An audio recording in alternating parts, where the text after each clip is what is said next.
Aqui não é um canal como outros qualquer, isso aqui é um seminário, é uma faculdade. O único canal no YouTube que tem a Bíblia comentada versículo a versículo é aqui. Por isso, salve, salve, gente boa, seja bem-vindo, seja muito bem-vindo nessa jornada de aprendizado da Palavra de Deus. E nesse vídeo, o tema é o segredo para evitar frustrações e decepções. Quer aprender sobre isso? Então não sai daí, fica comigo até o final, vamos junto.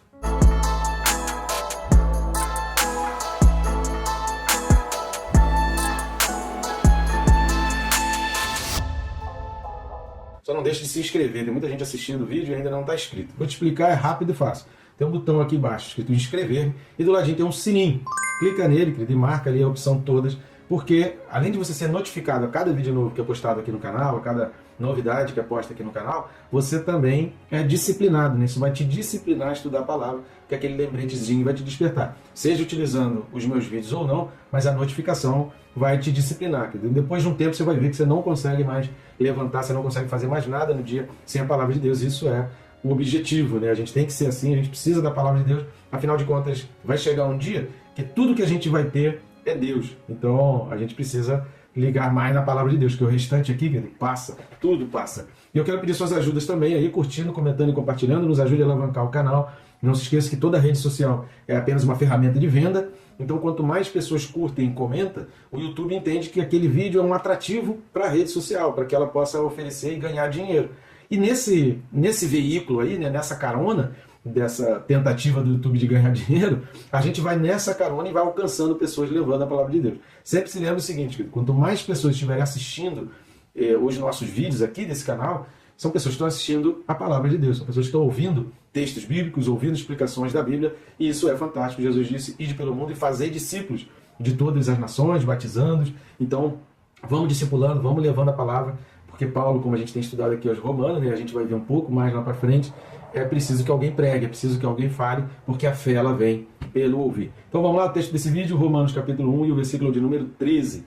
Carta de Paulo aos Romanos, capítulo 1, versículo 13, fala assim: porque não quero, irmãos, que ignoreis, que muitas vezes me propus ir ter convosco, no que tenho sido até agora impedido, para conseguir igualmente entre vós algum fruto, como também entre outros gentios. Então aqui é um ponto muito importante e aquilo que a gente tem sempre falado, né? A Bíblia ela precisa ser sempre estudada dessa maneira.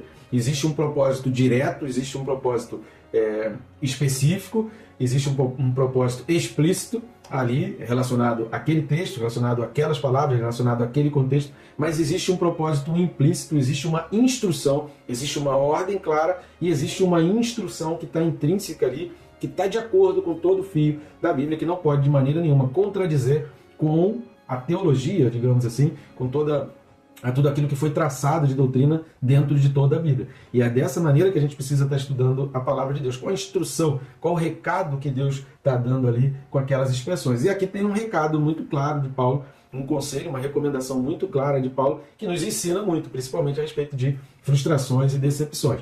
Mas talvez você ainda esteja um pouco confuso com relação ao que o texto está falando e com o que a gente está colocando como tema desse vídeo. Então não sai daí não, fica até o final. Só que antes, deixa eu só pedir mais uma ajuda sua. Tá vendo esse QR Code que está aqui do lado? Ele vai ficar até o final. Ou então você pode ir na descrição aqui, o primeiro link vai abrir o mesmo menu. O QR Code, o link abre o mesmo menu. Nesse menu você vai ter ali no final a opção de nos convidar, de poder estar nos convidando para estar com vocês aí na sua comunidade, na sua igreja. Vai ser um grande prazer fazer parte aí da sua comunidade, com muita alegria. Nós estaremos aí para levar a palavra, falar sobre ensino, uma conferência sobre Bíblia, a importância do estudo da palavra, uma conferência de escola dominical, enfim. Vai ser um prazer estar com você. Só que nesse menu você também vai ter as opções de adquirir esses livros. Tá vendo a capinha deles que está aparecendo aqui do lado? São 2 livros que são muito importantes. Então você vai estar nos abençoando, o nosso ministério e também o nosso canal, adquirindo esses livros, mas esses livros também são fundamentais, ferramentas indispensáveis para você. O Quem se importa com Deus vai ajudar muito aqueles tipos de questionamento, sabe? Aqueles pensamentos assim, onde estava Deus quando ocorreu aquela tragédia? Por que Deus permitiu aquela catástrofe, aquele desastre? Por que Deus permite tanto mal no mundo? Quem se importa com Deus é o livro para fazer você pensar de uma maneira diferente e ter uma compreensão muito mais bíblica e muito mais divina das situações desse mundo. Perca Peso Tirando a Trave do Olho, ele vai trabalhar nesse mundo de redes sociais, onde tem muita gente com muitos seguidores e muito conhecidos. É muito comum aquelas situações. Fulano pecou, fulano se afastou, era um cantor, era um pregador, era um pastor de uma igreja, mas caiu em pecado, né? Sofreu alguma coisa, se afastou da igreja, abandonou, se tornou um herege. como lidar com isso, como que eu lido com isso, o que é pecado, como reconhecer o pecado na vida do outro, como lidar com o pecado na vida de outras pessoas. Essas e outras questões relacionadas ao pecado e como a gente encara o pecado na vida dos outros, está dentro desse livro Perca Peso na Trave do Olho. Então já deu para ver que você não pode perder tempo, né? Então, antes de terminar esse vídeo, já clica lá em adquirir seu livro. Aproveita o precinho, né? Tá barato demais, tá quase de graça o livro aí. Então aproveita porque vai subir, né? O preço já vai aumentar. Então vamos lá. Esse versículo 13 de Paulo, ele começa com o porquê. E é muito interessante essa expressão aqui, porque Paulo ele vai dando essa sequência, o porquê ele vai dando um dinamismo, né? Porque esse porquê junto, ele não é apenas só utilizado para resposta, mas ele vai fazendo esses elos de ligação com o que está sendo dito anteriormente. Então é falado uma coisa e aí é explicativo. Por que isso? Aí depois fala por que isso. E a gente vai ver essas expressões. Então o porquê, pois, por isso, ou visto que, vão aparecer praticamente em todos os versículos desse capítulo 1, principalmente a partir do versículo 8. Repare aí, olha. O versículo 8 ele fala, no tocante a outros, porque em todo mundo é proclamada a vossa fé. O versículo 9 também já começa com porquê. Porque Deus é quem sirva. O versículo 10 é a continuação ali do 9, é o único praticamente que não tem expressão. O 11 começa com porquê. O 12 começa com isto é, para quê. Né? O 13 começa com o porquê também. O 14 vai começar com o pois, que aí Paulo já dá para não ficar repetitivo. Ele muda de porquê para pois, mas o sentido também é o mesmo. E o 15 também, para não ficar muito repetitivo, ele também já muda para por isso quanto, né? E aí ele já faz essas modificações. Mas isso dá um dinamismo, isso dá umas ligações, são expressões que vão fazendo sempre uma ligação de um versículo com o outro. Por isso que é muito importante que você assista todos os vídeos, pelo menos desse trecho, que vai do 8 ao 17. Né? Esse trecho todo é importante que você assista os vídeos, assista todos eles, para que você tenha uma compreensão melhor daquilo que Paulo está dizendo. A segunda coisa que a gente vai ver é que aí Paulo vai dizer, olha, porque não quero, irmãos, que ignoreis. Por que Paulo está pedindo? Eu não quero que ignoreis que muitas vezes me propus ir ter convosco. Por que Paulo está falando isso? Isso aqui é uma tentativa de evitar qualquer tipo de pensamento que viesse no sentido de que Paulo não estivesse se importando com aqueles irmãos, de repente aqueles irmãos lá em Roma, ou de repente já surgiu fofoca, né? Não pense que só hoje que existem as fake news, as propagações, os boatos, e falar mal de outra pessoa e inventar história a respeito de outra pessoa. Isso não é novidade. Isso não acontece hoje. Sempre existiu na história da humanidade. Hoje a gente só tem uma propagação um pouco maior por causa das redes sociais, mas sempre existiu. E sempre vai continuar existindo. E como que você combate a mentira? Você combate a mentira com a verdade. Você combate a mentira ensinando pessoas a procurar a verdade, a não acreditar em qualquer coisa e procurar a verdade. Como que você combate uma fofoca? É você não dando atenção para aquela fofoca, é você não levando aquilo adiante, é você não se interessando. Se está falando de alguém que não está presente, não, querido, eu não quero saber, não. É para ajudar, é para a gente ir lá, é para a gente fazer alguma coisa pela pessoa, então não me interessa, não precisa falar sobre isso, não.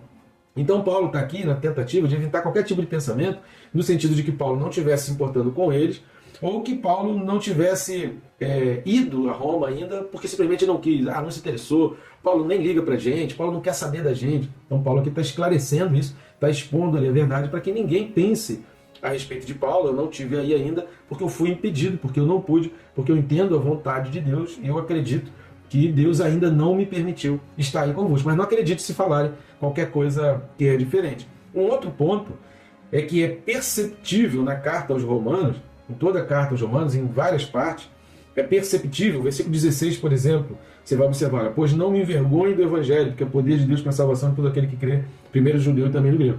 Aí existe a ordem ali, a explicação específica, e existe a instrução por trás daquele versículo. Paulo, ao dizer, porque eu não me envergonho, a gente está entendendo e compreendendo que Paulo está tirando qualquer mal entendido ou desfazendo calúnias a respeito dele. Paulo não foi porque Paulo tem medo. Paulo não foi a Roma ainda porque ele tem medo de ser preso. Como já teve no livro de Atos, há uma profecia pedindo para Paulo não ir, porque ele seria preso em Jerusalém, não ir a Roma. Então havia, certamente havia um boato, de que Paulo não estava vendo porque estava com medo ou porque estava com vergonha. Então ele vai deixando bem claro, e há outros versículos também, a gente vai ver ao longo aqui da carta aos Romanos, que Paulo vai desfazendo calúnias a respeito dele e que Paulo vai tentando, explicando a verdade. Repare que Paulo não está falando da calúnia, Paulo não está falando das pessoas que estão caluniando, mas é perceptível a explicação de Paulo. Paulo está dando uma explicação. Paulo está sendo aqui trazendo um convencimento e querendo colocar uma explicação. Isso é nítido. Nesse versículo 13 aqui, no versículo 16 e outros textos, capítulo 6, capítulo 11, Paulo vai trazer explicações. Olha, acredite na minha palavra, não acredite em outras pessoas, porque essa é a verdade. E assim que você combate a mentira. Fala a verdade. A verdade é que prevalece, é a verdade que liberta. Terceira coisa que a gente vai observar é que ele vai dizer assim, olha, porque não quero, irmãos, que ignoreis que muitas vezes me propus ir ter convosco. A gente não tem relato, nem outra coisa escrita, e muito menos foi achado nenhum material que desse base que essa proposta de Paulo, que esse planejamento de Paulo de ir a Roma, tivesse ficado por escrito. É muito provável que isso tenha ficado, desde o momento que ele soube da existência daquele povo ali em Roma, da existência daquelas pessoas ali, daqueles crentes em Roma, que ele no coração tivesse se proposto a ir visitar. Mas ele não deixou nada escrito. Então aqui é só uma explicação, já que a gente está comentando a Bíblia versículo a versículo, não existe um material que comprove esse planejamento. O que a gente entende e a gente consegue desprender do que o texto está dizendo é que isso estava no coração de Paulo, havia esses sentimentos, a vontade dele de ir. E a gente tem alguns textos, por exemplo, do livro de Atos, que vão comprovar um pouco dessa percepção e dessa vontade de Paulo, que a gente pode tentar entender como se algo realmente tivesse no seu coração, no seu planejamento, fosse realmente essa vontade dele de ir. Vamos dar uma lida lá em Atos, capítulo 19, versículo 21. O livro que escreveu Lucas, né? Atos dos Apóstolos, capítulo 19, versículo 21, vai falar assim: cumpridas estas coisas, Paulo resolveu no seu espírito ir a Jerusalém, passando pela Macedônia e Acaia, considerando, depois de haver estado ali, importa-me ver também Roma. Então repare que aqui há um indicativo de que havia no coração de Paulo, e o texto está falando aqui que ele resolveu no seu espírito, então havia esse planejamento que era no coração de Paulo, não que ele tivesse colocado isso exatamente por escrito. Vamos ler mais ainda? Atos capítulo 23, versículo 11. Atos dos Apóstolos capítulo 23, versículo 11 fala assim: na noite seguinte, o Senhor, pondo-se ao lado dele, disse: coragem, pois do modo por que deste testemunho a meu respeito em Jerusalém, assim importa que também o faças em Roma. A expressão e a ideia de Paulo ir a Roma é algo que fazia parte ali do planejamento, provavelmente, quando ele disse lá aos romanos, na sua carta, que ele se propôs no seu interior, no seu íntimo, com algo que Deus estava tocando no coração. E o texto vai continuar dizendo, né? Me propus ir ter convosco, no que tenho sido até agora impedido. Precisamos entender, querido, e aqui é um ponto que responde, e é aqui que você precisa entender muito bem, que quando a gente fala do tema desse vídeo aqui, que é o segredo para evitar frustrações e decepções. Por quê? Porque você cria uma expectativa humana sobre situações. Você cria... Por que você se decepciona e se frustra muito? Porque você cria expectativas humanas. Quando você consegue compreender, como Paulo, de que tudo está no controle de Deus, que Deus sabe todas as coisas, que é Deus que está te movendo, a gente vai ver no livro de Atos, se você ler o livro de Atos, você vai ver duas palavras que são parecidas, mas que têm significados opostos. Uma palavra é impelido.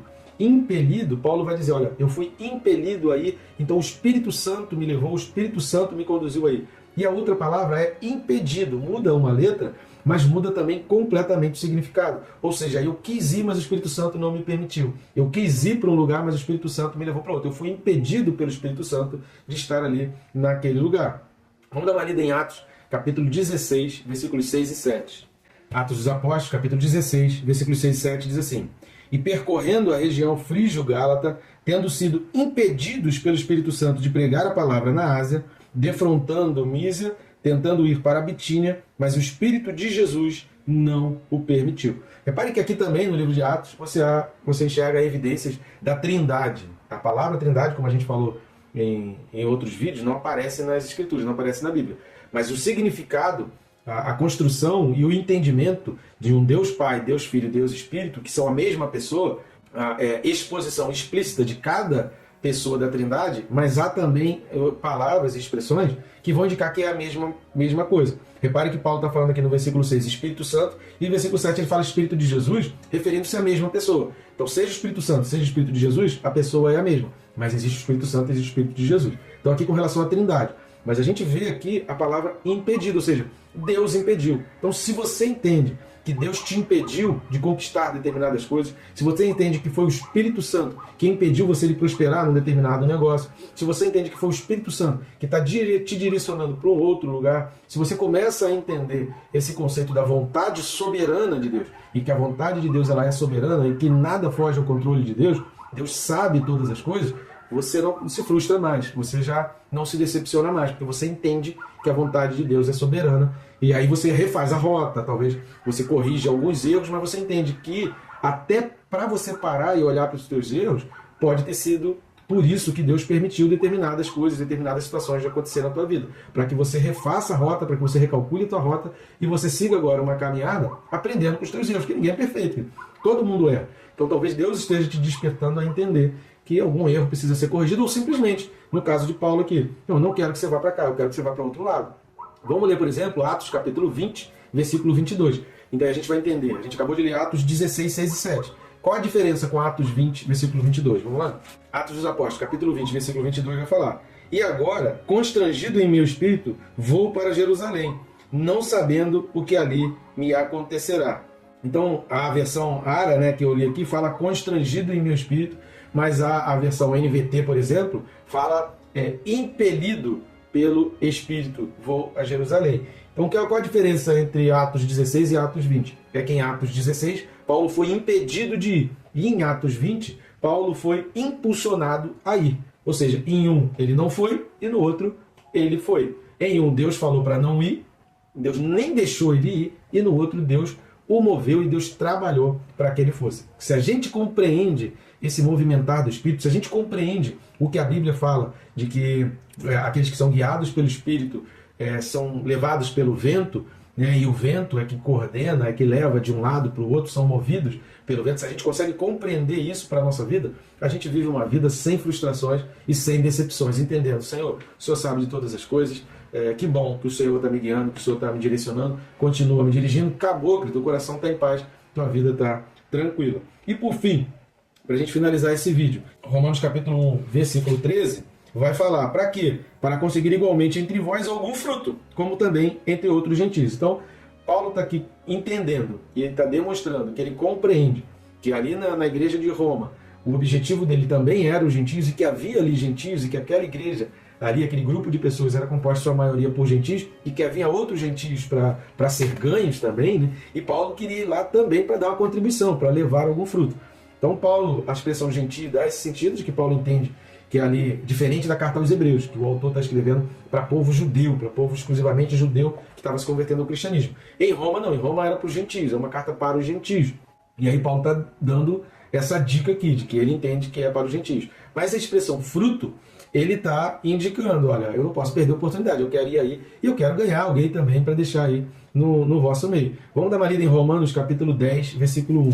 Para nos ajudar nesse pensamento, né? Carta de Paulo aos Romanos, capítulo 10, versículo 1, vai falar: Irmãos, a boa vontade do meu coração e a minha súplica a Deus a favor deles são para que sejam salvos. Então Paulo tem sempre esse objetivo, cara. Paulo não perde oportunidade. Paulo tem sempre o objetivo de levar pessoas à salvação, que é o mínimo que toda pessoa que se diz convertida a Cristo, que toda pessoa que se diz cristão, deve ter, seja no trabalho, seja na escola, seja na faculdade, seja no colégio, seja onde for, seja na vizinhança, seja no condomínio, seja na prática de esporte, seja na academia, seja no médico, seja na fila do hospital, seja no quarto, no leito do hospital, aonde for. Eu tenho como objetivo, se Deus está me colocando aqui, quem Deus quer que eu ganhe, quem Deus quer que eu leve a salvação. Filipenses capítulo 4, versículo 17. Carta de Paulo aos Filipenses, capítulo 4, versículo 17, vai falar assim: Não que eu procure o donativo, mas o que realmente me interessa é o fruto que aumente o vosso crédito. Repare como Paulo era focado, né? A vida dele era dedicada a gerar frutos, né? Produzir frutos. E os frutos que a gente pode produzir para Deus, dignos de arrependimento, é levar pessoas à salvação. Mas vamos mais ainda. 1 Coríntios capítulo 9, do 22 ao 27. Primeira carta de Paulo aos Coríntios 9, do 22 ao 27, vai falar assim: olha, fiz-me fraco para com os fracos, com o fim de ganhar os fracos. Fiz-me tudo para com todos, com o fim de, por todos os modos, salvar alguns. Tudo faço por causa do Evangelho, com o fim de me tornar cooperador com ele. Não sabeis vós que os que correm no estádio, todos, na verdade, correm, mas um só leva o prêmio? Correi de tal maneira que o alcanceis. Todo atleta em tudo se domina, aqueles para alcançar uma coroa corruptível, nós, porém, a incorruptível.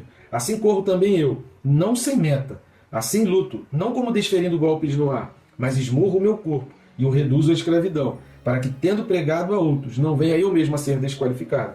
Ou seja, eu não caminho uma vida sem meta. Eu não vivo a vida sem objetivo. Eu não vou de um lugar para o outro a passeio. Eu não fico lutando, dando golpe no ar. Eu tenho que ser certeiro, eu tenho que canalizar a energia, eu tenho que colocar a energia para que, com poucos golpes, eu atinja o objetivo. Agora, a minha vida precisa ter objetivo. A minha vida precisa ter propósito. E o meu propósito é ganhar o maior número de pessoas possível. Eu faço de tudo para com todos, para pelo menos alguns serem ganhos. Mas não pode ninguém ser ganho. Eu não posso passar pela vida sem ganhar ninguém, porque aí eu estou sem propósito, aí eu estou sem foco, aí eu estou sem meta, aí eu estou sem objetivo. Então Paulo, ele não perdia a oportunidade e ele não perdia o foco. A gente se frustra, a gente se decepciona porque a gente está com foco no lugar errado. Se a gente entende que a gente precisa fazer tudo para com todos, para que de algum modo ganhar alguns, e que em todas as oportunidades que Deus nos oferecer, nós precisamos trabalhar para ganhar vidas, para levar pessoas à salvação, a gente vai se frustrar e vai se decepcionar muito menos. E aí assim a gente vai ter entendido o porquê da gente estar nesse mundo, porque Deus nos colocou nesse mundo. Tá bom, gente boa? Até o próximo vídeo aí, que Deus te abençoe